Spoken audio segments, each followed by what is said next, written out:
মেয়েরা একবার মুখে ঢোকালে বারবার মুখে নিতে চায়, এটা কি?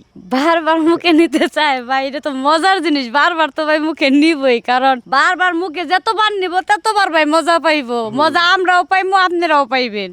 কিন্তু আসল কথা হইতেছে আপনি, আমি যে জিনিসটার কথা বলছি আসলে ওইটা কি একটু বলেন। যাই কন তাই কন, কইলামই তো যে কলা, আপনাদের কলা বারবার মুখে নিব আর বাই করবো। একবার মুখে নিলে যে মজা পাই ওইটা তো আর ছাড়া যায় না ভাই। মজা তো আমি সবসময় পাই। আপনি আপনি যেই কলার কথা বলতেছেন আসলে ওই কলাটা কি? কোন কলা, সাগর কলা না সবরি কলা? ভাই ওটা হচ্ছে কাঁচ কলা, বুঝছেন, আয়রন জাতীয় কলা। এর জন্য কি বারবার মুখে নিল ওটা আর কেউ ছাড়তে চায় না ভাই। না না না, আসলে হইতেছে মেয়েরা যদি একবার মুখে নেয় সেটা হইতেছে খাবার হইতে পারে, আইসক্রিম হইতে পারে। তারপর আপনি না, একটু যে কলা ওটা মুখে নেওয়া যায়, বাই করা যায়, চুষাও যায়, সবরাই করা যায়। ছেলেদের ওই কলা তো মুখে নিয়ে খাওয়া যায় না, চাবাইতে পারবেন, খাইতে পারবেন হ্যাঁ, গলা দিয়ে? চাবাইতে পারবো আমি, ওটা মুখে নিয়ে চাবাইতে পারবো। আপনি যদি ধৈর্য ধরে থাকেন তাইলে আমি ওটা চাবাইতেও পারবো, চুষতেও পারবো, সবই করতে পারবো। কিন্তু আপনার ধৈর্য ধরে থাকতে হবে। যদি পারেন তাহলে আমি সবই পারবো। ঠিক আছে ঠিক আছে।